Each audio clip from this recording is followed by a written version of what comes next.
দেখেন গরুর পূজা কিভাবে শুরু হয় পৃথিবীতে প্রথম। বনি ইসরায়েলের এক দুষ্ট লোক ছিল, নাম সামিরি। সে সবাইরে বলল তোমাদের স্বর্ণগুলো ফালাও। স্বর্ণগুলো ফেললো, বনি ইসরায়েলের স্বর্ণগুলোকে গলিয়ে গরুর বাচ্চা বানালো, গোবৎস। জিব্রাইল আলাইহিস সালাম যে জমিনে এসেছিলেন, ওই ফেরেশতার পায়ের নিচের একটু মাটি সে বুদ্ধি করে প্যাকেটে রেখে দিছিল।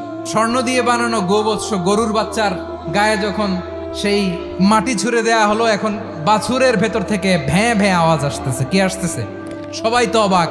সামিরি বলে, আরে তোমরা যে 70 জন দিয়ে মুসা আলাইহিস সালাম রে পাঠাইছো ওইদিকে, এত ঘুরতেছে, আল্লাহরে খুঁজে পায় না, আল্লাহ তো এটার ভিতরে ঢুকছে। নাউজুবিল্লাহ, এটার ভিতরে সেজদা দাও। এই সেজদা দিয়ে গেল। হারুন আলাইহিস সালাম তাদেরকে বুঝালেন, শিরক করো না, আল্লাহরে ভয় করো।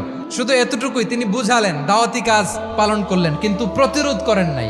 এই ঘটনা থেকে শিক্ষা কি? শিক্ষা হচ্ছে, আপনি শিরকের আড্ডাখানা দেখলেও বৃহৎ স্বার্থে তাওহীদের দাওয়াত দিবেন, প্রয়োজনে আপনি ঐক্য নষ্ট করবেন না। সুবহানাল্লাহ পড়বেন না?